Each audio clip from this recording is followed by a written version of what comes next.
Hello friends, आप लोग देख रहे हैं मैथोकॉम और आप सभी को बहुत बहुत बधाई कि आरएससीबी जेईएन और सारी वैकेंसीज इससे रिलेटेड आ चुकी है। आप सभी को बहुत बहुत बधाई। और आज वाले वीडियो में हम इसी वैकेंसीज के बारे में बात करने वाले हैं। सभी वैकेंसीज की बात करेंगे। आईए हो गई, जेईएन हो गई, आईएन हो गई, इसके अलावा फायर एंड सेफ्टी वाली और केमिस्ट की सभी वैकेंसीज की बात करेंगे। इसकी एलिजिबिलिटी क्या रहने वाली है, सिलेबस क्या रहने वाला है, एग्जाम पैटर्न क्या रहने वाला, आप एक से अधिक वैकेंसी में अप्लाई कर सकते हैं या नहीं कर सकते हैं। इसके साथ एक और बात करेंगे कि सभी बच्चों की एक और डिमांड है, वो डिमांड रह गई है तो बच्चे उस पर डिमांड कर रहे हैं, तो उसकी भी बात हम लोग इस वीडियो में करेंगे। तो आइए वीडियो को स्टार्ट करते हैं। और वीडियो को स्टार्ट करो उससे पहले चाहूंगा कि अपने सभी फ्रेंड को शेयर कर दें और लाइक और सब्सक्राइब भी कर दें। तो सबसे पहली बात हम शॉर्ट नोटिस से ही करेंगे वीडियो के। तो सबसे पहले हम शॉर्ट नोटिस देख लेते हैं। इसका शॉर्ट नोटिस में आप लोगों को आइडिया दे दूंगा कि कौन कौन सी वैकेंसी आई है, कितनी तरह की वैकेंसी आई है। तो सबसे पहले वो देख लेते हैं हम लोग। टोटल जो वैकेंसी आई हुई है उसमें इंजीनियर्स की, अकाउंट ऑफिसर की, पर्सनल ऑफिसर की, जूनियर केमिस्ट की, इंफॉर्मेटिव असिस्टेंट की, सभी की वैकेंसीज सभी के लिए सब कुछ न कुछ अवेलेबल है यहाँ पर। टोटल 1075 वैकेंसी आई है। आईएन की 39 है, अकाउंट ऑफिसर की 11 है, पर्सनल ऑफिसर की 6 है, जेईएन की 946 वैकेंसी आई हुई है, जूनियर केमिस्ट की 27 वैकेंसी है, आईए की 46 वैकेंसी है। तो अब हम वैकेंसीज का फुल नोटिफिकेशन देख लेते हैं। ये अलग अलग कंपनीज के लोगो दिए गए हैं। राजस्थान में जो जूनियर इंजीनियर आरएससीबी में वैकेंसी है, junior engineer, junior chemist, informative assistant, इनकी बात कर लेंगे।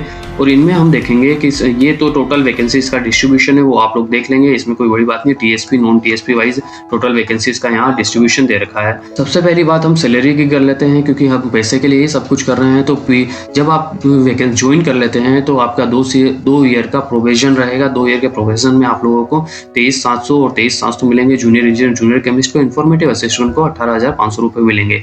प्रोविजन खत्म होने के बाद आप लोगों का जो फिक्स बेसिक पे हो जाएगा 33,800, जूनियर इंजीनियर क्या कहते हैं इंफॉर्मेटिव असिस्टेंट के 26,300 हो जाएगा। एजुकेशनल क्वालिफिकेशन की अगर मैं बात करता हूँ तो अगर आप जूनियर इंजीनियर इलेक्ट्रिकल के लिए अप्लाई कर रहे हैं तो 4 साल की बीटेक डिग्री होना चाहिए। और इसके अलावा अगर आपने एएमआई कर रखा है तो आप भी अप्लाई कर सकते हैं इलेक्ट्रिकल रिलेटेड ब्रांचेस में। अब डिप्लोमा वाले के लिए यहाँ पर कुछ भी नहीं मिला है, तो ये बहुत दुख की बात है। मैकेनिकल इंजीनियर्स भी अप्लाई कर सकते हैं जिन्होंने 4 साल की डिग्री मैकेनिकल में कर रखी है और एएमआई कर रखी है। इसी तरह सभी वैकेंसीज के लिए आप अप्लाई कर सकते हैं। फायर एंड सेफ्टी में आप 4 साल का ग्रेजुएशन कर रखा हो, फायर फाइटिंग और इंडस्ट्रियल सेफ्टी इंजीनियरिंग में।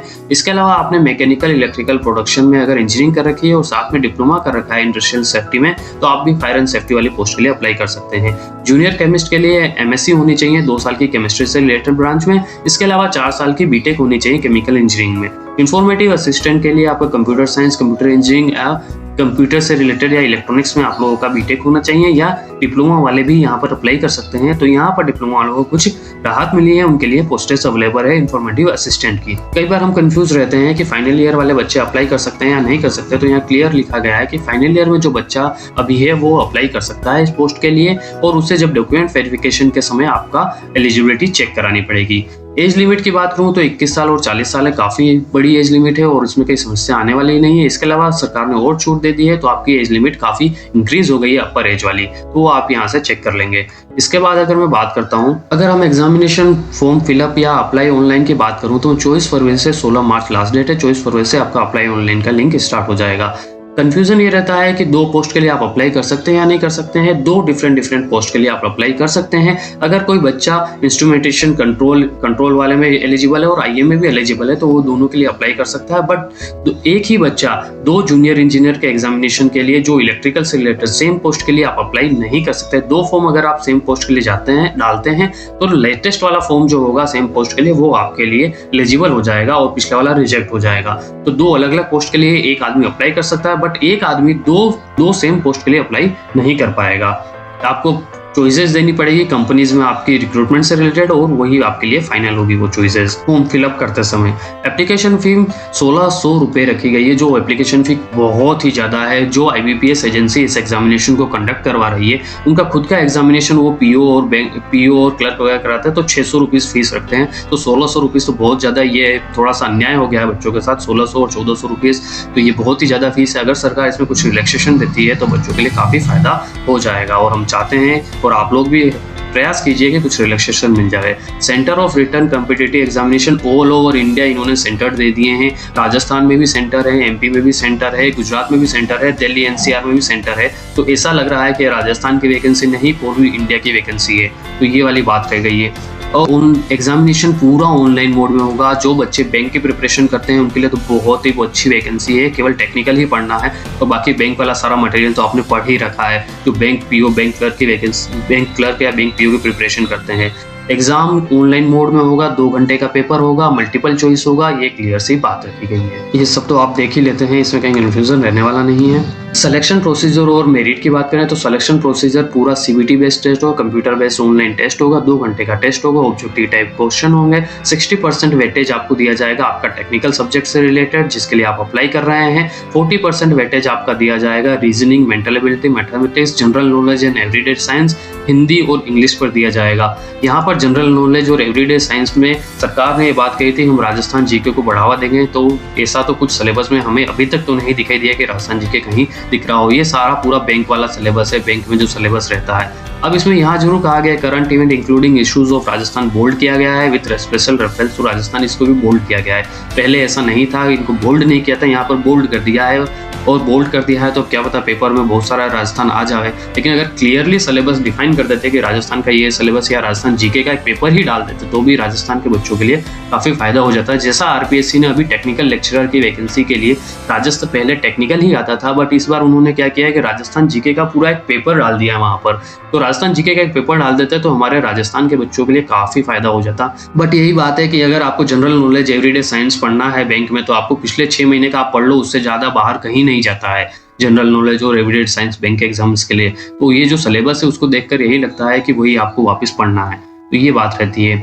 अब उसके बाद आ जाती है केमिस्ट के लिए, तो आपका वही रहेगा, पेपर पैटर्न वही रहने वाला है। कोई पहला पेपर आपका रहेगा आपका सब्जेक्ट से रिलेटेड, दूसरा पेपर जनरल रहेगा। आईए की बात करें तो पहला पेपर जो रहेगा वो सीबीटी बेस्ड टेस्ट रहेगा जिसका पूरा सिलेबस यहाँ दे रखा है। आईए का सिलेबस बहुत क्लियर दे रखा है। टेक्निकल सिलेबस की अगर मैं बात करूँ, जो जूनियर इंजीनियरिंग के लिए अप्लाई करेंगे तो उनका आरपीएससी का सिलेबस आप लोग उठा लो, वहाँ पर सिलेबस दे रखा है लेक्चरर की वैकेंसीज के लिए, वो पूरा सिलेबस लगने वाला है। गेट का सिलेबस उठा लो, वही पूरा सिलेबस लगने वाला है। 4 साल में जो पढ़ा है वही आएगा। बस बात ये रहेगी क्वेश्चन का लेवल थोड़ा कम हो सकता है गेट से या आरपीएससी के लेक्चरर वैकेंसी से, तो वही सिलेबस रहने वाला है मोर और लेस। आईए में एक फेज सेकंड भी होगा जिसमें आपको टाइपिंग का एग्जामिनेशन भी देना पड़ेगा। इंटरव्यू कोई नहीं है, केवल मेरिट बेस्ड इसका रिक्रूटमेंट सारे होने वाले हैं। नेगेटिव मार्किंग है इसमें, ये बात ध्यान रखें, नेगेटिव मार्किंग नहीं है, ऐसा ना सोचें, नेगेटिव मार्किंग है। एग्जामिनेशन सेंटर आप लोगों को यहाँ देख सकते हैं कि राजस्थान के अलावा दिल्ली, एनसीआर, गुजरात, महाराष्ट्र में भी और एमपी में भी दे दी है। तो ऑल ओवर इंडिया की वैकेंसी, हमारे राजस्थान की कोई वैकेंसी नहीं है। इसी तरह अगर हम आईएन की बात करें तो आईएन की वैकेंसीज देख लो, वैकेंसीज काफ़ी कम है। इलेक्ट्रिकल में 6-10 कुछ वैकेंसीज है, तो वैकेंसीज कम है, बाकी सारा प्रोसेस वही रहने वाला है जो प्रोसेस पीछे था। सारा सिलेबस भी वही रहेगा, एग्जामिनेशन पैटर्न भी वही रहेगा, सब कुछ वही रहने वाला है, केवल वैकेंसीज अलग हो गई है। इसी तरह अगर हम बात कर लें पर्सनल ऑफिसर, अकाउंट ऑफिसर की, तो पर्सनल ऑफिसर, अकाउंट ऑफिसर का आप लोग यहाँ से देख सकते हैं। इस लिमिट सिलेबस देख लीजिए, बाकी सारा प्रोसेस वही रहेगा। ये लिंक मैं आप लोगों को डिस्क्रिप्शन में दे दूंगा। पेपर और कुछ दे रखा है कि लास्ट टाइम किस तरह का वैकेंसी, किस तरह का पैटर्न रहा था। ये पूरा पैटर्न रहा था 2018 में, वही पैटर्न इस बार भी मोर ऑफ द लेस रहने वाला है और उसी को आपको फॉलो करना है।